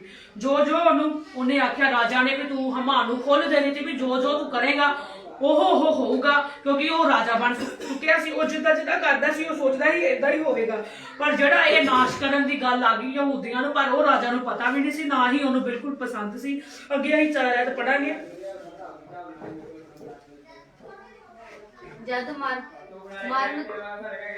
ਮਰਕਦੀ ਨੇ ਸਾਰੀਆਂ ਗੱਲਾਂ ਨੂੰ ਜਿਹੜੀਆਂ ਕੀਤੀਆਂ ਗਈਆਂ ਜਾਣਿਆ, ਤਾਂ ਮਰਦ ਕਈ ਨੇ ਆਪਣੀ ਲੀੜੇ ਪਾੜੇ ਅਤੇ ਤੱਪੜ ਗਲ ਪਾ ਕੇ ਸੁਲਾਹ ਪਾ ਲਈ ਅਤੇ ਸ਼ਹਿਰ ਦੇ ਵਿਚਾਲੇ ਚਲਾ ਗਿਆ ਅਤੇ ਵੱਡੀਆਂ ਕੋੜਿਆਂ ਬੋਲਾਂ ਨਾਲ ਦੁਹਾਈ ਦਿੱਤੀ। ਉਹ ਸ਼ਾਹੀ ਫਾਟਕ ਦੇ ਅੱਗੇ ਤਿੱਕ ਹੀ ਆਇਆ, ਕਿਉਂ ਜੋ ਤੱਪੜ ਪਾ ਕੇ ਕੋਈ ਪਾਸ਼ਾ ਦੇ ਫਾਟਕ ਅੰਦਰ ਨਹੀਂ ਜਾ ਸਕਦਾ। ਬਸ ਜਦੋਂ ਮਾਰਗਤਈ ਨੇ ਇਹ ਸਾਰੀਆਂ ਗੱਲਾਂ ਨੂੰ ਜਿਹੜੀਆਂ ਕੀਤੀਆਂ ਗਈਆਂ ਸੀ ਜਾਣਿਆ, ਉਹਨੂੰ ਪਤਾ ਲੱਗਾ ਵੀ ਇਹ ਸਭ ਕੁਝ ਹਮਾਨ ਜਿਹੜਾ ਮੇਰੇ ਲੋਕਾਂ ਦੇ ਨਾਲ ਕਰਨ ਜਾ ਰਿਹਾ, ਮੇਰੇ ਯਹੂਦੀ ਲੋਕਾਂ ਦੇ ਉੱਤੇ ਵਾਰ ਕਰਨ ਜਾ ਰਿਹਾ, ਉਹਨਾਂ ਦੇ ਬੱਚਿਆਂ ਨੂੰ ਮਾਰਨ ਜਾ ਰਿਹਾ, ਉਹਨਾਂ ਦੀਆਂ ਤੀਵੀਆਂ ਨੂੰ ਮਾਰਨ ਜਾ ਰਿਹਾ, ਛੋਟੇ ਛੋਟੇ ਬੱਚੇ ਬਜ਼ੁਰਗ ਜੋ ਜਵਾਨ ਆ ਸਾਰੇ ਮਾਰੇ ਜਾਣਗੇ ਤੇ ਮੈਂ ਵੀ ਉਹਨਾਂ ਦੇ ਵਿੱਚ ਮਾਰਿਆ ਜਾਊਂਗਾ ਤੇ ਮੇਰਾ ਯਹੂਦੀ ਜਿਹੜਾ ਦੇਸ਼ ਹੈ ਉਹ ਖਤਮ ਹੋ ਜਾਏਗਾ। ਉਹਨੇ ਜਦ ਸੁਣਿਆ ਉਹ ਬੜਾ ਹੀ ਦੁਖੀ ਹੋਇਆ ਤੇ ਪਰਮੇਸ਼ਰ ਦੇ ਅੱਗੇ ਰੋਣ ਲੱਗਾ। ਉਹਨੇ ਆਪਣੇ ਜਿਹੜੇ ਲੀੜੇ ਵੀ ਪਾਏ ਸੀ ਉਹ ਵੀ ਪਾੜ ਕੇ ਆਪਣੇ ਗਲ ਤੱਪੜ ਪਾ ਲਏ ਤੇ ਉੱਚੀ ਚੌਂਕ ਦੇ ਵਿੱਚ ਖਲੋ ਕੇ ਮਾੜਾ ਚੰਗਾ ਬੋਲਣ ਲੱਗਾ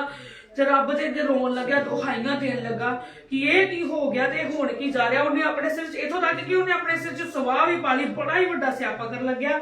ਅੱਗੇ ਲਿਖਿਆ ਜਦ ਅਸਤਰ ਨੂੰ ਪਤਾ ਲੱਗਿਆ, ਲਿਖਿਆ 5 ਅਧ ਪੜਾਂਗੇ, ਤਦ ਅਸਤਰ ਨੇ ਪਾਤਸ਼ਾਹ ਦੇ ਉਹਨਾਂ ਖੁਸਰਿਆਂ ਵਿੱਚੋਂ ਜਿਹੜੇ ਉਹਦੇ ਸਾਹਮਣੇ ਖੜੇ ਰਹਿੰਦੇ ਸਨ ਹਕਾਤ ਨੂੰ ਬੁਲਾਇਆ ਤੇ ਉਹਨੂੰ ਹੁਕਮ ਦਿੱਤਾ ਭਈ ਮਾਰਦਤਈ ਕੋਲੋਂ ਪੁੱਛੇ ਕਿ ਇਹ ਕੀ ਹੈ ਅਤੇ ਕਿਉਂ ਹੈ। ਉਹਨੇ ਆਪਣੇ ਖੁਸਰੇ ਨੂੰ ਘੱਲਿਆ ਕਿ ਜਾ ਕੇ ਪੁੱਛ ਉਹਦੇ ਪਾਤਸ਼ਾਹ ਦੇ ਕੋਲੋਂ ਵੀ ਇਹ ਮਰਦਕਈ ਏਦਾਂ ਕਿਉਂ ਕਰਨ ਦਿਆ ਤੇ ਇਹ ਕੀ ਕਾਹਦੇ ਵਾਸਤੇ ਕਰਨ ਦਿਆ।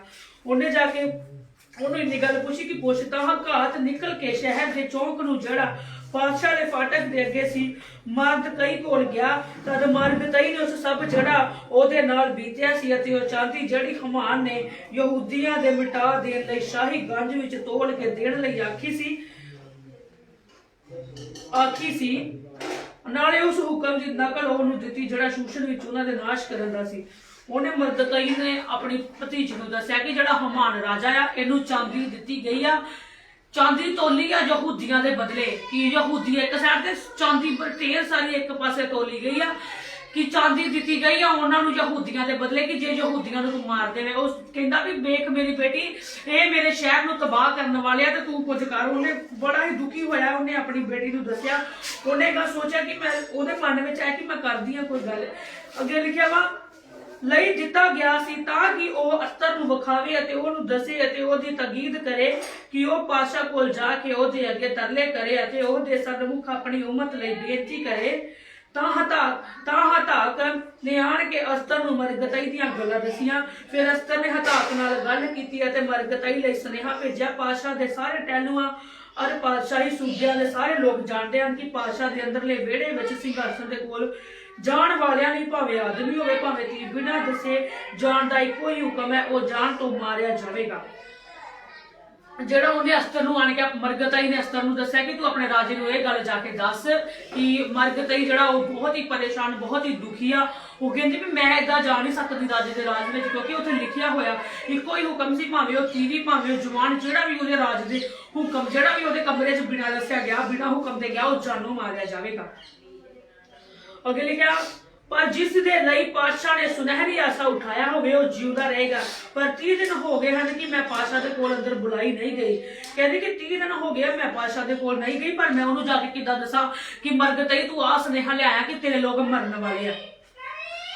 ਫਿਰ ਮਰਗਤਈ ਨੇ ਅਸਤਰ ਨੂੰ ਮੁੜ ਆਖਿਆ ਤੂੰ ਆਪਣੇ ਮਨ ਵਿੱਚ ਇਹ ਵਿਚਾਰ ਨਾ ਕਰ ਕਿ ਸਾਰੇ ਯਹੂਦੀਆਂ ਵਿੱਚੋਂ ਪਾਤਸ਼ਾਹ ਦੇ ਮਹਿਲ ਵਿੱਚ ਤੂੰ ਬਚ ਜਾਵੇਂਗੀ। ਉਹ ਕਹਿੰਦਾ ਤੂੰ ਇਹ ਨਾ ਸੋਚੀ ਕਿ ਸ਼ਾਇਦ ਤੂੰ ਆਖੇਂਗੀ ਰਾਜਾ ਨੂੰ ਕਿ ਤੂੰ ਦੱਸਿਆ ਨਹੀਂ ਵੀ ਮੈਂ ਯਹੂਦਨ ਆ ਤਾਂ ਤੂੰ ਬਚ ਜਾਏਂਗੀ। ਕਹਿੰਦਾ ਜੇ ਅਸੀਂ ਮਾਰੇ ਜਾਵਾਂਗੇ ਤੇ ਮਰਨਾ ਤੂੰ ਵੀ, ਕਿਉਂਕਿ ਰਾਜਾ ਬਹੁਤ ਹੀ ਗੁੱਸੇ ਦੇ ਵਿੱਚ ਹਮਾਨ ਰਾਜੇ ਨੇ ਹਸ਼ਵਰੇਸ਼ ਰਾਜਾ ਨੂੰ ਵੀ ਭੜਕਾਇਆ। ਇੱਕ ਉਹਨਾਂ ਦੀ ਮੋਲ ਕੀਤਾ ਗਿਆ ਸੀ, ਇੱਕ ਹਿਸਾਬ ਦਾ ਮੋਲ ਕੀਤਾ ਗਿਆ ਸੀ ਯਹੂਦੀਆਂ ਲੋਕਾਂ ਨਾਲ।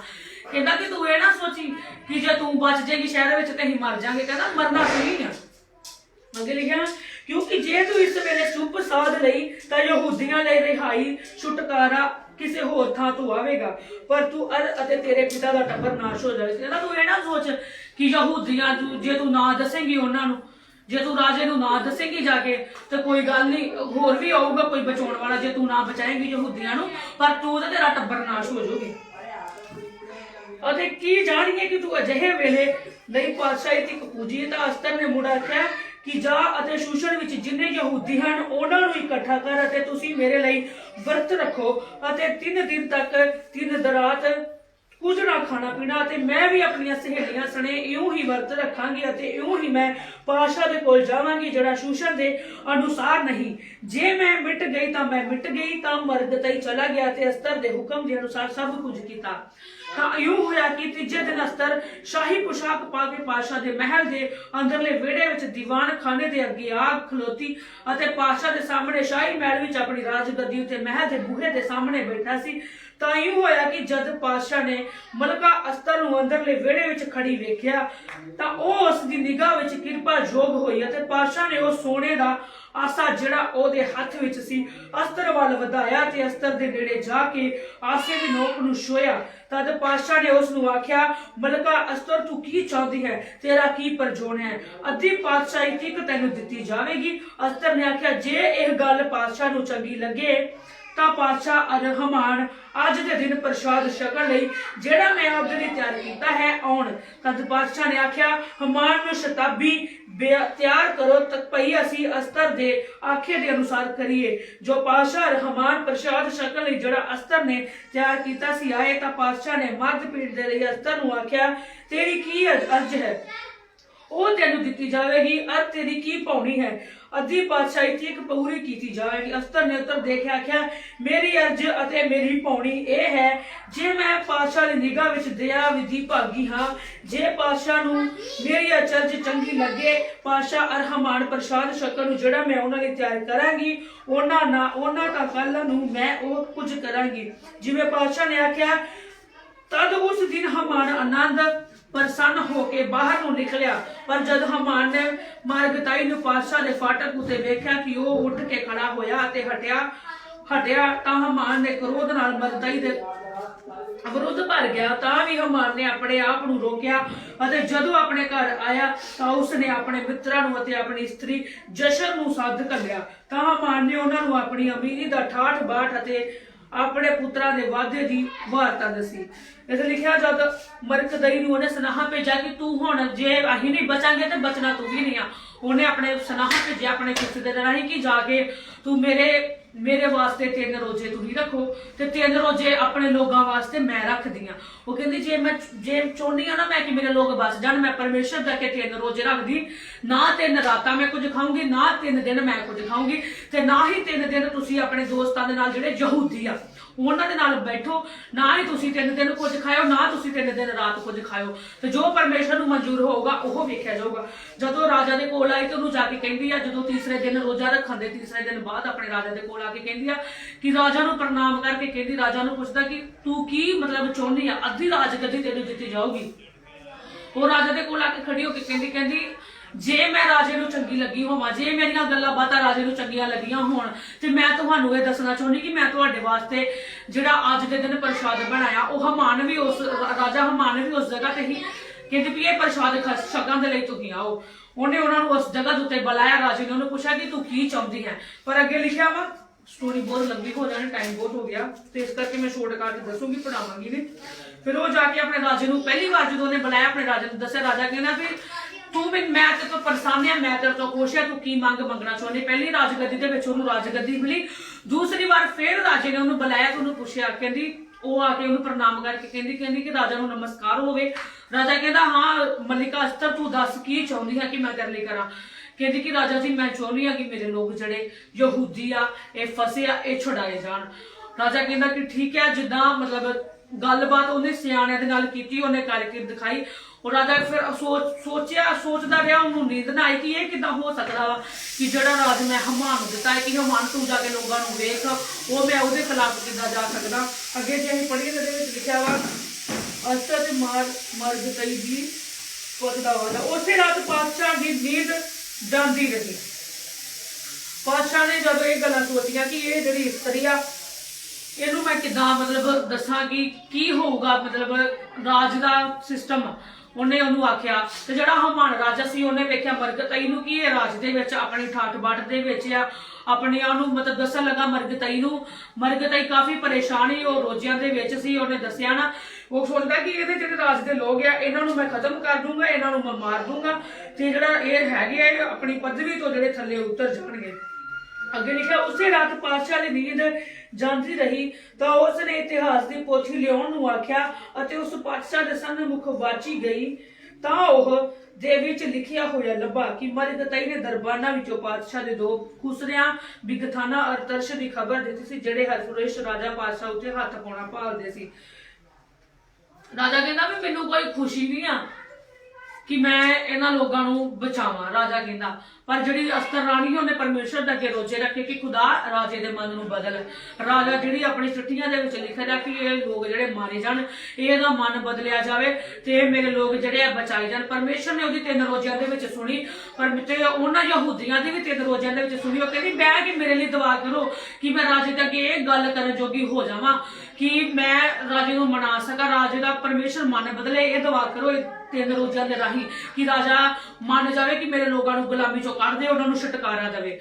वो राजे दे कोल गया, राजा ये सोचदा रहा कि इन्हां नू गुलामी चों किदां कढिया जा सकदा। राजा रात भर सोचदा रहा पर उन्हें नींद ना आई। मरगतई दे बारे उन्हें सोचा कि जिहड़ा मरगतई आ इहनूं भी राज विचों कढिया जावे, पर मरगतई दा सोचना फिर उन्होंने एक गल चेते आई। पता की गल चेते आई? जदों ये गल चेते आई ना कि जिहड़े 2 खुसरे मैनूं मारन वाले ही, वो खुसरियां तो मैनूं किहने बचाया ही? मरगतई ने बचाया। वो फिर मरगतई दे कोल जाके कहंदा कि तू मैनूं उन्हां खुसरियां तो मेरी जान बचाई, दस मैं तेरे लिए की करा। अगे लिखिया मरगतई ने दरबाना विचों पातशाह दे 2 खुसरियां बिगथाना ते हर्ष दी खबर दी, जेड़े हशवरेश पातशाह उत्ते हाथ पाउणा चाहुंदे हैं। पातशाह ने आख्या कि इसने बदले विच मरगतई दी पात प्रतीत की जाए। उन्हें आख्या कि ये बंदा ही बड़ा वधिया, इहनूं माड़ा समझदे हैं, ये जिहड़ा बाहर रोला पाउंदा, अपने कपड़े पाड़ के महल दे बाहर चीकां चगोड़ियां मारदा, दुहाइयां दिंदा आ, ते इहने ही मैनूं 2 बंदियां तों बचाया सी, ते क्यों ना इहनूं पुछया जावे कि असीं तेरे लिए की कर सकदे हां। उन्हें फिर सोचा कि यार इहदे वास्ते ऐसा कुछ करना चाहिए जिहड़ा ये भी खुश होवे। उन्हें उहदे वास्ते अपनी अद्धी सेवा दित्ती। उहदे इत्थे लिखिया मरगतई दी पत प्रतीत की गई, उसकी देखभाल की गई। तो पातशाह ने जवानों के जिहड़े ओहदी सेवा करते सन आख्या कि उसके नाल कुछ नहीं किया गया। पातशाह ने आख्या विहड़े विच कौन है? उस वेले हमान पातशाह के महल के बाहर जिहड़े विहड़े विच आया होया सी तां जो मरगतई ने उस सूली उत्ते जिहड़ी उसने तैयार की सी। जिहड़ा हमानी ना वो अपनियां टटोरियां ला के बैठा ही कि एक सूली तैयार करिए जिहदे ते मरगतई नूं चढ़ाया जावे, मरगतई नूं सजा दित्ती जावे। वो इन्हां दीयां गल्लां सुणदा रहा कि इन्हां दी ते अंदर सुलह हो गई आ, इन्हां दी अंदर सुलह हो गई। हमान बाहर खलो के इन्हां दीयां गल्लां नूं सुणदा रहा। वो कहंदा कि राजा जी जिहड़ी तुसीं सूली तैयार कीती मरगतई नूं तैयार करो, हुण वो सूली ते चढ़ाउण वास्ते। पर चढ़ाया पता कौन गया ही? हमान ही चढ़ाया गया ही वो सूली ते। तो क्यों चढ़ाया गया है? क्योंकि वो अपने राज में बहुत ही माड़े काम करता ही, माड़ियां सजावां देता सी लोगों नूं। पर जो राजे नूं पता लगा कि आ कुछ करदा, वो गद्दी तो ला दिता गया। तो वो गद्दी दी जगह मरगतई नूं दित्ती गई। किनूं? अस्तर दे चाची नूं।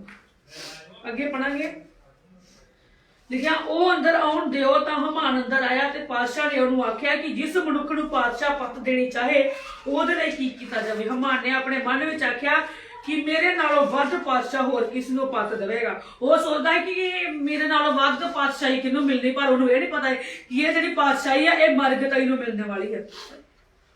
3 रोज़ियां दे राही उन्हें 3 रोजे रखे, उन्हें पातशाही भी पाली, उन्हें अपने लोग भी बचा ले, अपनी भतीजी नूं उन्हें राणी भी बनवाता। अते ਉਹ पोशाक अते ਉਹ ਘੋੜਾ ਪਾਤਸ਼ਾਹ ਦੇ ਸਰਦਾਰਾਂ ਵਿੱਚੋਂ ਸਭ ਤੋਂ ਉੱਚੀ ਪਦਵੀ ਵਾਲੇ ਮਨੁੱਖਾਂ ਦੇ ਹੱਥ ਵਿੱਚ ਦਿੱਤੇ ਜਾਣ ਤਾਂ ਜੋ ਉਸ ਮਨੁੱਖ ਨੂੰ ਉਹ पोशाक ਪਵਾਵੇ ਜਿਹਨੂੰ ਪਾਤਸ਼ਾਹ ਪਤ ਦੇਣੀ ਚਾਹੇ ਅਤੇ ਉਸ ਘੋੜੇ ਉੱਤੇ ਚੜਾ ਕੇ ਸ਼ਹਿਰ ਦੇ ਚੌਂਕ ਵਿੱਚ ਫਰਾਇਆ ਜਾਵੇ ਅਤੇ ਉਸ ਦੇ ਸਾਹਮਣੇ ਢੋਡੀ ਪਟਵਾਈ ਜਾਵੇ ਕਿ ਜਿਸ ਮਨੁੱਖ ਨੂੰ ਪਾਤਸ਼ਾਹ ਪਤ ਦੇਣੀ ਚਾਹੁੰਦਾ ਹੈ ਉਹ ਉਸ ਦੇ ਨਾਲ ਇਦਾਂ ਹੀ ਕੀਤਾ ਜਾਵੇਗਾ। ਜਿਹੜੀ ਉਹ ਪਾਤਸ਼ਾਹ ਨੇ ਉਹਨੂੰ ਰਾਜਗੱਦੀ ਦਿੱਤੀ ਮਰਗਤਈ ਨੂੰ, ਉਹਨੇ ਹਮਾਨ ਨੂੰ ਘੱਲਿਆ ਕਿ ਜਾ ਇਹ ਸਾਰਾ ਕੁਝ ਪਹਿਨਾ ਉਹਨੂੰ ਤੇ ਉਹਨੂੰ ਉਹਦੇ ਘੋੜੀ ਦੇ ਉੱਤੇ ਬਿਠਾ ਕੇ ਲਿਆ ਤੇ ਰਾਜ ਦੇ ਵਿੱਚ ਫਰਾ ਕਿ ਜਿਹੜੀ ਮੈਂ ਪਾਤਸ਼ਾਹੀ ਇਹਨੂੰ ਦਿੱਤੀ ਹੈ ਤੇ ਵੇਖਣ ਤਾਂ ਪਾਤਸ਼ਾਹ ਨੇ ਹਮਾਨ ਨੂੰ ਆਖਿਆ ਝਟ ਕਰ ਅਤੇ ਆਪਣੀ ਗੱਲ ਅਨੁਸਾਰ ਘੋੜਾ ਅਤੇ पोशाक लैके मरगतई यहूदी नाल जिहड़ा पातशाही फाटक उत्ते बैठा है इदां ही कर अते जो कुछ तू आख्या है उस विचों कोई गल रह जावे तां हमान ने उस पोशाक नूं घोड़ा लिया ते मरगतई नूं पोशाक पवाई, घोड़े उत्ते चढ़ा के शहर दे चौंक विच फराया। उन्हें मरगतई नूं अपनी सारी पातशाही दे दी। मरगतई भी राजा बन गया। ये कहता मरगतई फिर शाही फाटक उत्ते मुड़ आया, पर हमान छेती नाल रोंदा होया सिर कज के अपने घर नूं गया। मरगतई नूं राज मिल गया ते हमान नूं कुछ ना मिलिया, अपना सिर ढक के ते घर नूं चला गया कि उन्हें अपना राज भी खवा लिया। वो चाहुंदा सी कि मैं यहूदियां नूं मरवा दा, पर जिहड़े 3 रोजे खुदा दे विच रह के इन्हां ने 3 रोजे रखे ही, बस इन्ना ही पढ़ांगे बाकी मैं शूट कर दसूंगी। जिहड़े 3 रोजे रखे सी इन्हां ने, जिहड़े 7 जाने सी इन्हां दे यहूदी लोग, इन्हां ने 3 रोजे रखे अपनी रानी वास्ते, जिहड़ी अस्तर ही ओहदे वास्ते कि खुदा जिहड़ा हमान राजा है इहदे मन विच खोट है ਸਾਡੇ ਲੋਕਾਂ ਨੂੰ ਮਾਰਨਾ ਚਾਹੁੰਦਾ ਹੈ ਤੇ ਇਹਦਾ ਵੀ ਕੁਝ ਕਰ ਤੇ ਜਿਹੜਾ ਰਾਜਾ ਉਹਦੇ ਮਨ ਨੂੰ ਵੀ ਬਦਲ ਤੇ ਉਹਨਾਂ ਰਾਣੀ ਵਾਸਤੇ ਵੀ 3 ਰੋਜ਼ੇ ਰੱਖੇ। ਉਹ 3 ਰੋਜ਼ਿਆਂ ਨੇ ਜਿਹੜੇ ਉਹਦੇ ਮਰਕਦਈ ਦੇ ਦੋਸਤਾਂ ਨੇ ਤੇ ਮਰਕਦਈ ਨੇ ਰੱਖੇ, ਉਹਨਾਂ ਨੇ ਵੀ ਚਮਤਕਾਰ ਵਿਖਾਇਆ ਤੇ ਜਿਹੜੇ ਰਾਣੀ ਅਸਤਰ ਨੇ ਕੀਤੇ ਸੀ ਉਹਦਾ ਵੀ ਚਮਤਕਾਰ ਦਿਖਾਇਆ। ਉਹਨੇ ਅੱਧੀ ਰਾਜ ਵੀ ਪਾਲੀ, ਉਹਨੇ ਆਪਣੇ ਲੋਕਾਂ ਨੂੰ ਬਚਾ ਲਿਆ। ਜਿਹੜੇ ਯਹੂਦੀ ਲੋਕ ਸੀ ਉਹਨੇ ਸਾਰੇ ਹੀ ਛੁਡਾਲੇ ਤੇ ਮਰਕਦਈ ਨੂੰ ਰਾਜਾ ਬਣਾ ਲਿਆ। ਤੋ ਇਸ ਕਹਾਣੀ ਤੋਂ ਇਹ ਸਿੱਖਣ ਨੂੰ ਮਿਲਦਾ ਕਿ ਅਸੀਂ ਖੁਦਾ ਦੇ ਅੱਗੇ ਜਦੋਂ ਕੋਈ ਚੀਜ਼ ਰੱਖਦੇ, ਜਦੋਂ ਵੀ ਅਸੀਂ ਕਿਸੇ ਮੁਸੀਬਤ ਦੇ ਵਿੱਚ ਫਸੇ ਜਾਂ ਕੋਈ ਸਾਡਾ ਰਿਸ਼ਤੇਦਾਰ ਜਾਂ ਕੋਈ ਵੀ ਸਾਡਾ ਭਾਈ ਜਾਂ ਭੈਣ ਸਾਡੀ ਚਰਚ ਵਿੱਚ ਕੋਈ ਵੀ ਪਰੇਸ਼ਾਨੀ ਦੇ ਵਿੱਚ ਆ, ਅਸੀਂ ਖੁਦਾ ਦੇ ਅੱਗੇ ਸੱਚੇ ਮਨ ਦੇ ਨਾਲ ਖੁਦਾ ਦੇ ਅੱਗੇ ਬੈਠ ਕੇ ਅੱਗੇ ਦੁਆ ਕਰੀਏ ਜਾਂ ਰੋਜ਼ੇ ਰੱਖੀਏ ਤਾਂ ਖੁਦਾ ਸਾਡੀਆਂ ਉਹ ਗੱਲਾਂ ਨੂੰ ਜ਼ਰੂਰ ਸੁਣਦਾ। ਇਥੋਂ ਤੱਕ ਜਿਹੜਾ ਮਰਕਦਈ ਹੈ ਬਹੁਤ ਹੀ ਖਰਾ ਇਨਸਾਨ ਹੀ, ਉਹਨੇ ਕੀ ਆਪਣੀ ਬੱਚੀ ਨੂੰ ਪਾਲਿਆ, ਉਹਨੇ ਉਹਨੂੰ ਪੜਾਇਆ ਲਿਖਾਇਆ ਤੇ ਰਾਜ ਦੇ ਮਹਿਲ ਵਿੱਚ ਭੇਜਿਆ ਕਿ ਜਾ ਬੇਟੀ ਜੋ ਕੋਈ ਨਹੀਂ ਕਰ ਸਕਦਾ ਉਹ ਮੈਨੂੰ ਪਤਾ ਤੂੰ ਕਰ ਸਕਦੀ, ਕਿਉਂਕਿ ਪਰਮੇਸ਼ਰ ਜਿਹੜਾ ਉਹ ਤੇਰੇ ਤੋਂ ਖੁਸ਼ ਆ, ਜਿਹੜਾ ਪਰਮੇਸ਼ਰ ਉਹ ਤੇਰੇ ਤੋਂ ਪਸੰਦ ਹੈ। ਤੂੰ ਜਾ ਕੇ ਰਾਜੇ ਦੇ ਮਨ ਨੂੰ ਬਦਲ ਕਿ ਜਿਹੜੇ ਸਾਡੇ ਲੋਕਾਂ ਦੇ ਉੱਤੇ ਵਿਪਤਾ ਆਣ ਪਈ ਆ ਉਹਨਾਂ ਤੋਂ ਤੂੰ ਕਢਾ ਸਕਦੀ ਆ। ਤੇ ਜਦੋਂ ਉਹਨੂੰ ਪਤਾ ਲੱਗਾ ਕਿ ਇਹਦੇ ਤੋਂ ਵੀ ਨਹੀਂ ਹੋ ਸਕਦਾ, 7 ਵਰੇ ਹੋ ਗਏ, 7 ਸਾਲ ਹੋ ਗਏ, ਅਜੇ ਤੇ ਰਾਣੀ ਦੀ ਵਾਰੀ ਨਹੀਂ ਆਈ ਰਾਜੇ ਦੇ ਅੱਗੇ ਆਪਣਾ ਰੂਪ ਵਿਖਾਉਂਦੀ, ਆਪਣੀ ਸੁਹਾਪਣ ਵਿਖਾਉਂਦੀ, ਰਾਜੇ ਦੇ ਅੱਗੇ ਉਹਦੀ ਵਾਰੀ ਨਹੀਂ ਆਈ ਤੇ 7 ਸਾਲ ਹੋਰ ਥੋੜੀ ਅਸੀਂ ਵੇਟ ਕਰਾਂਗੇ ਗੁਲਾਮੀ ਦੇ ਵਿੱਚ ਕਿ ਜਿਹੜਾ ਯਹੂਦੀ ਲੋਕ ਉਹਨਾਂ ਤੇ ਵਿਪਤਾ ਆਣ ਪਈ ਆ। ਉਹ ਕਹਿੰਦਾ ਕਿ ਮੈਨੂੰ ਕੁਝ ਕਰਨਾ ਪੈਣਾ। ਉਹ ਦੁਹਾਈ ਦੇਣ ਲੱਗਾ, ਰੋਣ ਲੱਗਾ, ਪਿੱਟਣ ਲੱਗਾ ਕਿ ਰੱਬਾ ਇਹ ਕੀ ਹੋ ਗਿਆ, ਆਪਣੇ ਕੱਪੜੇ ਫਾੜ ਲਏ। ਉਹ ਜਾ ਕੇ ਫਾਟਕ ਦੇ ਬੂਹੇ ਤੇ ਗਾੜੀ ਆਣ ਕੇ ਸ਼ੂਸ਼ਨ ਮਹਿਲ ਤੇ ਖਲੋ ਗਿਆ। ਰਾਣੀ ਨੂੰ ਕਹਿੰਦਾ ਸੁਨੇਹਾ ਭੇਜੋ ਕਿ ਆਪ ਕੁਝ ਹੋ ਗਿਆ। ਉਹਦੀ ਰਾਣੀ ਨੇ ਫਿਰ ਪੁੱਛਿਆ ਅਸਤਰ ਨੇ ਕਿ ਮਰਕਦਈ ਤੂੰ ਇਹ ਕੀ ਕਰਨ ਦਿਆ ਵਾ, ਇਹ ਕਿਉਂ ਕਰਨ ਦਿਆ? ਕਹਿੰਦਾ ਵੀ ਲੋਕਾਂ ਦੇ ਉੱਤੇ ਵਿਪਤਾ ਦਾ ਨੇੜੇ ਜਿਹੜੀ ਆ ਉਹ ਵਿਪਤਾ ਜਿਹੜੀ ਆ ਉਹ ਨੇੜੇ ਆ ਚੁੱਕੀ। ਲੋਕ ਜਿਹੜੇ ਆ ਇਹ ਬੁੱਢੇ ਵੀ ਮਾਰੇ ਜਾਣੇ, ਇਹ ਬੱਚੇ ਵੀ ਮਾਰੇ ਜਾਣੇ, ਯਹੂਦੀ ਸਾਰੇ ਖਤਮ ਕੀਤੇ ਜਾਣੇ, ਪਰ ਤੂੰ ਇਹ ਨਾ ਸੋਚੀ ਕਿ ਤੂੰ ਕੱਲੀ ਬਚ ਜਾਏਗੀ। ਕਹਿੰਦਾ ਮਰਵਾਈ ਤੂੰ ਵੀ ਜਾਣਾ, ਤੇਰਾ ਟੱਬਰ ਵੀ ਮਰਵਾ ਜਾਣਾ, ਸਾਡੀ ਤੇ ਪਰਮੇਸ਼ਰ ਸੁਣੂਗਾ, ਭਾਵੇਂ ਦੇਰ ਬਾਅਦ ਸੁਣੇ, ਮਰਵਾਈ ਤੂੰ ਵੀ ਜਾਣਾ। ਉਹਨੂੰ ਹੌਸਲਾ ਦਿੱਤਾ। ਉਹ ਕਹਿੰਦੀ ਕਿ ਫਿਰ ਉਹ ਸੋਚਣ ਲੱਗ ਪਈ ਮੈਂ ਕੀ ਕਰਾਂ। ਫਿਰ ਉਹਨੇ ਖੁਦਾ ਦਾ ਨਾਮ ਆਪਣੇ ਮਨ 'ਚ ਲੈ ਕੇ ਗਈ, ਯੋਵਾ ਮੈਂ ਕੀ ਕਰਾਂ। ਉਹਨੇ ਆਪਣੇ ਮਨ ਦੇ ਵਿੱਚ ਪਰਮੇਸ਼ਰ ਨੂੰ ਧਾਰਿਆ, ਜੋ ਕੁਝ ਉਹਨੂੰ ਪਰਮੇਸ਼ਰ ਦੇ ਆਤਮਾ ਵੱਲੋਂ ਗਾਈਡਨੈਸ ਸੀ ਉਹਨੇ ਉਹਨੂੰ ਆਪਣੇ ਮਨ ਵਿੱਚ ਲਿਆਂਦਾ ਤੇ ਆਪਣੇ ਚਾਚੇ ਨੂੰ ਕਿਹਾ ਕਿ ਰਾਜ ਮਤਲਬ ਬਚਾਇਆ ਹੀ ਖੁਸਰਿਆਂ ਦੇ ਕੋਲੋਂ ਤੇ ਇਹਦੇ ਵਾਸਤੇ ਵੀ ਕੁਝ ਕੀਤਾ ਜਾਏ। ਪਰਮੇਸ਼ਰ ਨੇ ਉਹਦੇ ਮਨ ਵਿੱਚ ਵੀ ਇਹ ਗੱਲ ਪਾਈ, ਕਹਿੰਦੇ ਨਾ ਭਲੇ ਦੇ ਬਦਲੇ ਭਲਾ ਹੋਵੇ। ਉਹਨੇ ਮਰਕਦਈ ਨੇ ਉਹਦਾ ਭਲਾ ਕੀਤਾ, ਰਾਜੇ ਨੇ ਮਰਕਦਈ ਦਾ ਭਲਾ ਕੀਤਾ, ਨਾਲੇ ਤੋਂ ਉਹਦੇ ਲੋਕ ਬਚਾਏ, ਨਾਲੇ ਉਹਨੂੰ ਅੱਧੀ ਰਾਜਗੱਦੀ ਦੇ ਦਿੱਤੀ। ਤੇ ਪਰਮੇਸ਼ਰ ਨੇ ਆਪਣੀ ਬੱਚੀ ਨੂੰ ਵੀ ਆਸ਼ੀਸ਼ ਕੀਤਾ, ਉਹਨੂੰ ਬਲੈਸ ਕੀਤਾ। ਉਹ ਸੱਚਮੁੱਚ ਇਹ ਕਿਤਾਬ ਦੇ ਵਿੱਚ ਬਹੁਤ ਹੀ ਬਲੈਸ, ਬਾਈਬਲ ਦੇ ਵਿੱਚ ਉਹ ਰਾਣੀ ਗਿਣੀ ਜਾਂਦੀ ਆ। ਉਹ ਆਪਣੀ ਬੱਚੀ ਨੂੰ ਬਲੈਸ ਕੀਤਾ, ਉਹਨੇ ਰਾਜ ਵੀ ਪਾਲਿਆ, ਆਪਣੇ ਲੋਕਾਂ ਨੇ ਬਚਾ ਲਿਆ ਤੇ ਰਾਜੇ ਨੂੰ ਵੀ ਉਹ ਪ੍ਰਸੰਨ ਆਈ। ਸਾਨੂੰ ਇਹ ਸਿੱਖਣ ਨੂੰ ਮਿਲਦਾ ਕਿ ਪਰਮੇਸ਼ਰ ਨੇ ਵਿੱਚ ਹੋ ਕੇ ਅਸੀਂ ਕਿਸੇ ਦੁੱਖ ਪਰੇਸ਼ਾਨੀ ਦੇ ਵਿੱਚ ਕਿਤੇ ਵੀ ਆ, ਅਸੀਂ ਖੁਦਾ ਦੇ ਅੱਗੇ ਸੱਚੇ ਮਨ ਦੇ ਨਾਲ ਅੱਗੇ ਹੋ ਕੇ ਦੁਆ ਕਰੀਏ, ਰੋਜ਼ਿਆਂ ਦੇ ਵਿੱਚ ਬਹਿ ਜਾਈਏ, ਪਰਮੇਸ਼ਰ ਸਾਡੀਆਂ ਦੁਆਵਾਂ ਨੂੰ ਜ਼ਰੂਰ ਸੁਣਦਾ, ਜਿਸ ਤਰ੍ਹਾਂ ਉਹਨੇ ਅਸਤਰ ਦੀ ਦੁਆ ਨੂੰ, ਮਰਕਦਈ ਦੇ ਲੋਕਾਂ ਦੀ ਦੁਆ ਨੂੰ ਸੁਣਿਆ। ਸਾਰਿਆਂ ਨੂੰ ਜੈ ਮਸੀਹ। Okay hallelujah hallelujah. सो बहुत अच्छा इंपॉर्टेंट टॉपिक है जो प्रभु दासी ने दिता है और आइए ਅਸੀਂ ਇਹਨਾਂ ਵਿਸ਼ਿਆਂ ਦੇ ਲਈ ਪ੍ਰਾਰਥਨਾ ਕਰਾਂਗੇ ਜੋ ਪਰਮੇਸ਼ਵਰ ਨੇ ਸਾਡੇ ਜੀਵਨ ਦੇ ਵਿੱਚ ਦਿੱਤਾ ਹੈ। ਔਰ ਜਿਸ ਤਰ੍ਹਾਂ ਅਸਤਰ ਨੇ ਆਪਣੇ ਸ਼ਹਿਰ ਨੂੰ ਬਚਾਇਆ, ਦੇਖੋ ਕਿਸ ਤਰ੍ਹਾਂ ਕਿ ਅੱਜ ਅਸੀਂ ਵੀ ਦੇਖਦੇ ਹਾਂ ਕਿ ਸੰਸਾਰ ਦੇ ਵਿੱਚ ਲਿਖਿਆ ਉਸੇ ਰਾਜ ਦੇ ਵਿੱਚ ਰਹਿ ਕੇ ਉਸੇ ਜਗ੍ਹਾ ਤੇ ਖੁਦਾ ਦੇ ਨਾਲ ਜੁੜ ਕੇ ਉਸ ਸੰਸਾਰ ਦੇ ਵਿੱਚ ਜਿੰਨੇ ਵੀ ਲੋਕ ਹੀ ਉਹਨੇ ਆਪਣੇ ਲੋਕਾਂ ਨੂੰ ਕਰ ਲਿਆ, ਬਚਾ ਲਿਆ ਫਾਸਟਿੰਗ ਦੇ ਦੁਆਰਾ। ਆइए ਅਸੀਂ ਸਭ ਪ੍ਰਾਰਥਨਾ ਕਰਾਂਗੇ, ਆਪਣੇ ਖਬਰ ਕਰਾਂਗੇ, ਆਪਣੇ ਸਿਰਾਂ ਨੂੰ ਝੁਕਾਵਾਂਗੇ। Praise the Lord. अपने मुंह ने खोलेंगे सारे हालेलुया। स्वर्ग रहने वाले परमेश्वर, एक बार दिल तो धन्यवाद करते हैं आज के वचन के लिए परमेश्वर तेरी दासी ने बड़ा ही परमेश्वर महत्वपूर्ण वचन दिता साडे विच। बड़ा दिल तो शुक्र करते जिन्हें भी जाने सी ਤੁਹਾਡੀ ਪਵਿੱਤਰ ਜ਼ਰੂਰ ਵਿੱਚ ਹੈ ਸਾਡੇ ਲਈ ਪਰਮੇਸ਼ਰ ਤੀਵੇਂ ਸਾਥੀਆਂ ਸੋ ਬਣਾ ਬਰਕਤ ਕਰ ਮਹਾਨ ਤੇ ਜੀਵਨ ਪਰਮੇਸ਼ਰ ਤੋਂ ਸਭ ਕੁਝ ਪੂਰਾ ਕਰਦੇ ਖੁਦਾਵੰਦ ਤੇਰੀ ਬੱਚੀ ਨੇ ਲੋਕਾਂ ਨੂੰ ਬਚਾਇਆ, ਉਹ ਰਾਜੇ ਦੇ ਮਹਿਲ ਦੇ ਵਿੱਚ ਰਹਿ ਕੇ ਉੱਥੇ ਦੁਆਵਾਂ ਕਰਕੇ ਉੱਥੇ ਪ੍ਰਾਰਥਨਾਵਾਂ ਕਰਕੇ ਤੇਰੇ ਨਾਮ ਨੂੰ ਜਾਣ ਕੇ ਖੁਦਾਵੰਦ ਇਸੇ ਤਰ੍ਹਾਂ ਅਸੀਂ ਵੀ ਉਹ ਜਿਹੇ ਲੋਕ ਬਣ ਜਾਈਏ ਖੁਦਾਵੰਦ ਜੋ ਖੁਦਾ ਪਰਮੇਸ਼ਰ ਗੁਲਾਮੀ ਦੇ ਵਿੱਚ ਜੋ ਪਾਪ ਜੋ ਨਸ਼ਿਆਂ ਦੇ ਵਿੱਚ ਆ ਉਹਨਾਂ ਦੇ ਲਈ ਦੁਆਵਾਂ ਕਰੀਏ ਖੁਦਾਵੰਦ ਤਾਂ ਕਿ ਉਹ ਨਸ਼ਿਆਂ ਤੋਂ ਛੁਟਕਾਰਾ ਪਾਉਣ, ਜੋ ਬਿਮਾਰ